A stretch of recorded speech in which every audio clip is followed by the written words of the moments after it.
Hey there, welcome to my channel where I take you on tours of tiny homes, creative homes, and showcase stories of people living alternatively. In today's video, we're going to meet Kenny, who created an innovative home out of a dilapidated camper using many of his family heirlooms. You know how it feels when you walk into your house and you're comfortable, you see all your familiar items, and you can sit down and truly take a deep breath and relax. One of the most creative things about this nomadic home is the fold-down roof and fold-up deck. And this story definitely proves that one man's trash can be another man's treasure, and even his home. If you like these kind of stories, make sure that you subscribe and hit that notification bell so that you know every single time I publish a new video. But right now, let's take a tour of Kenny's creative camper. Will you join me? Will you roll? Make this house our tiny home.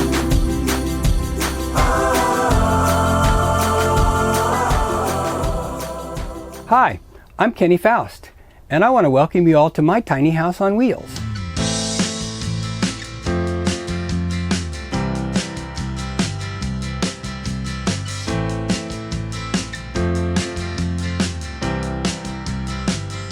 I always wanted to travel. I wanted to be able to be independent of anybody else's influences, and as soon as I was free of work, I was going to go travel.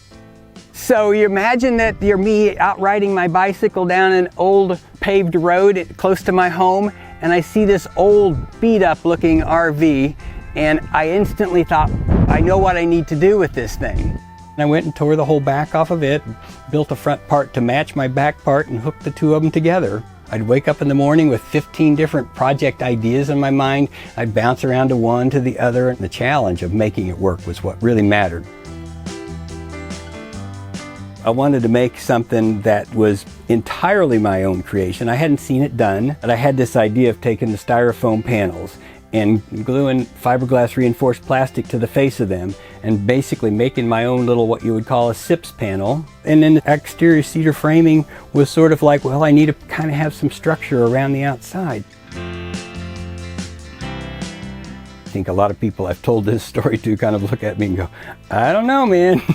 The whole thing is just gonna start cracking and falling apart on you. I've been over some pretty rough terrain and traveled a long ways. It's held up like a champ.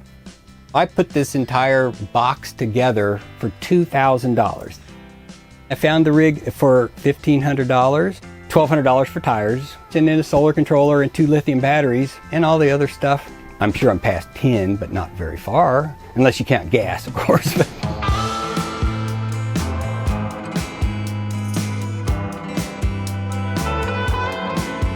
The Ego is a 1976 Dodge with a 400 Chrysler motor in it and dual exhaust. It was a Champion-built RV. The whole top of the aluminum had all rotted off of here, so it all just needed to go. Took a few months to build this. I had it torn completely down to the platform. At that point, it weighed 4,500 pounds. I put everything on the top, and it was up to 75. This is a 10.5 gross vehicle weight. It only gets 8 miles to a gallon. The first time I took it out, I did not have solar on it at all. Now it's got 1,100 watts.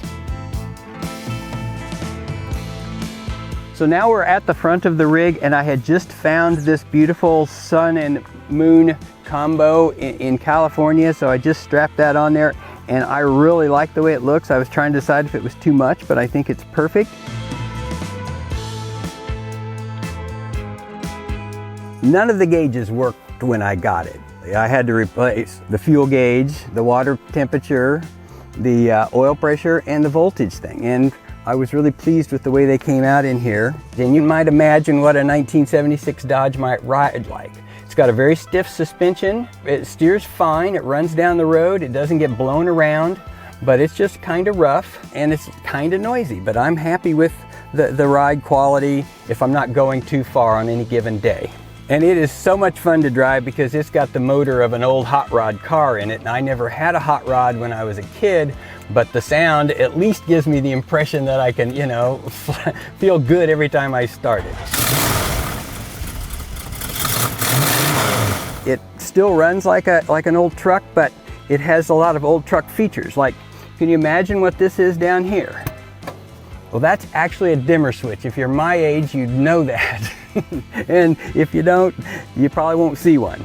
Now, what I found when I was taking apart stuff in my house was an old Murphy bed, and was able to trim it, and it just seemed to fit perfect as a headliner, and I couldn't be more pleased with the way it turned out. So when I found this RV, I had to tear off the entire old RV body, and I had this box that I lined up the wheel wells. This is the space between there that sort of created an opportunity to create an outside storage area.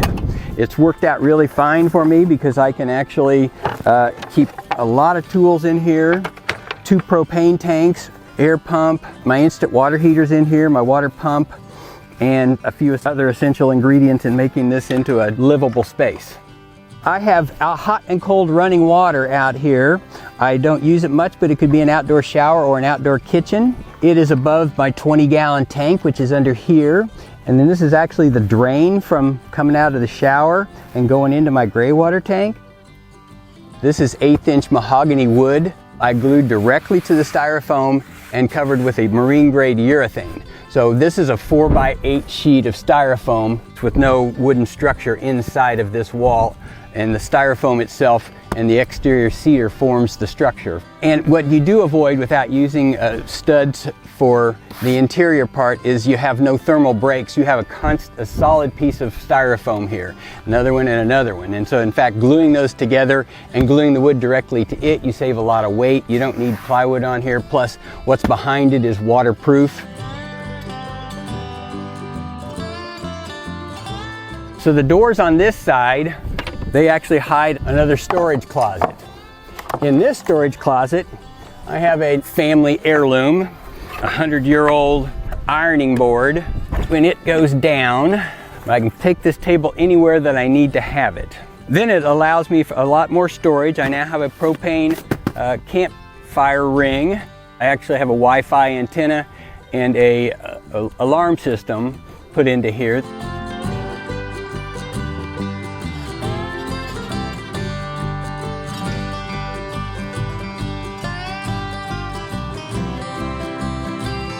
Welcome everybody to my deck. This sits on the back of this rig, and I have found it to be as comfortable a place to sit and enjoy the desert. It is very inviting to people who are traveling. It brings them over. I have a great time spending a little time with them and enjoying the opportunity to meet new people, and this does that for me. I don't have to go introduce myself to somebody else. I'm sitting here and they'll come talk to me. The doors, of course, are from the Restorer, as is so much stuff. $15 for the doors, and the whole build kind of was formed around that, with the inviting nature of being able to swing both doors open and be able to sit on the porch and feel so cozy and homey. I just love it. Once you got a fold-up deck, you might as well have a fold-down roof. And in fact, these legs then lay inside of each other, and it will fold up pretty easily. And then I can mount my bikes on the back of the deck, and so it all worked out. Come with me and let me show you the inside.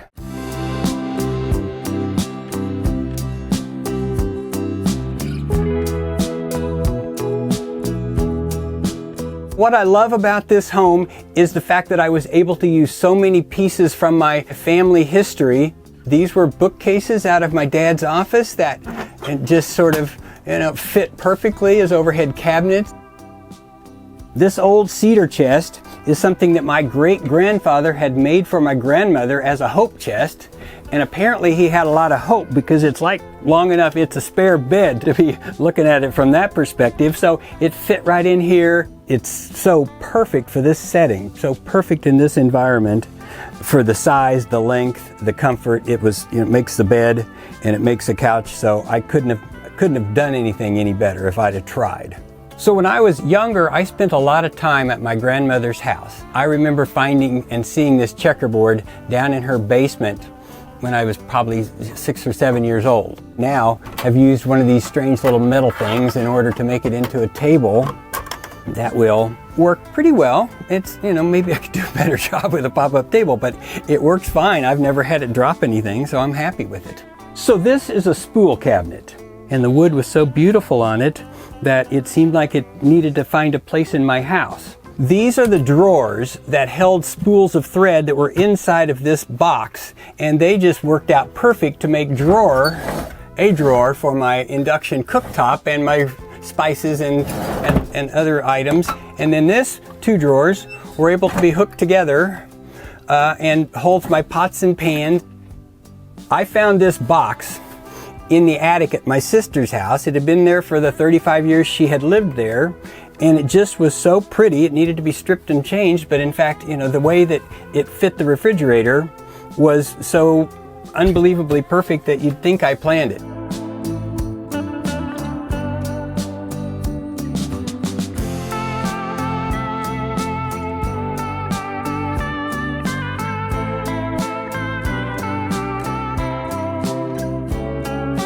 So now we are in the bathroom. It serves as a break between the bedroom and the kitchen.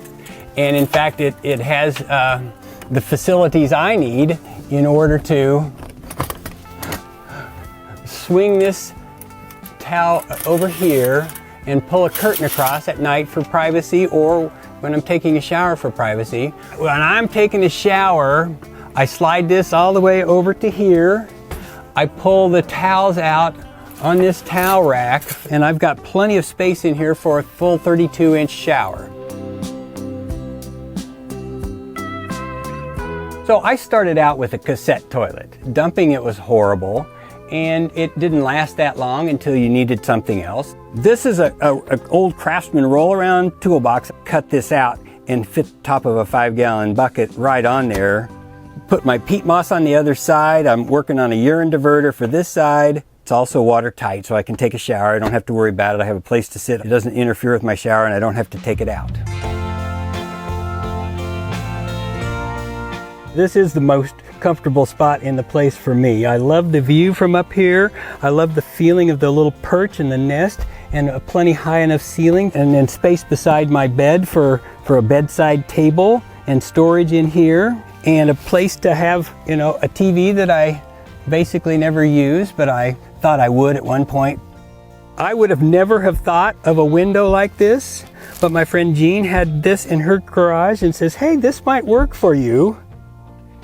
In addition to all of the things that I found in my grandmother's house, I found this picnic basket, and I just had to have it because it's perfect for a laundry basket at this point. And then this is something that we picked up at a crafts fair. I've got two of them. It's one more of those things that makes it feel homey and warm and reminds me of my past.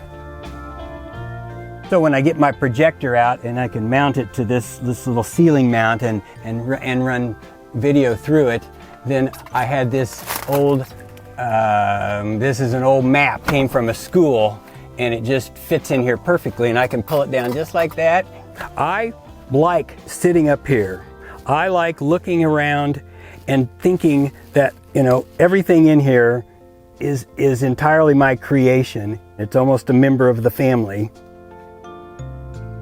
You know how it feels when you walk into your house and you're comfortable, you see all your familiar items, and you can sit down and just truly just take a deep breath and relax.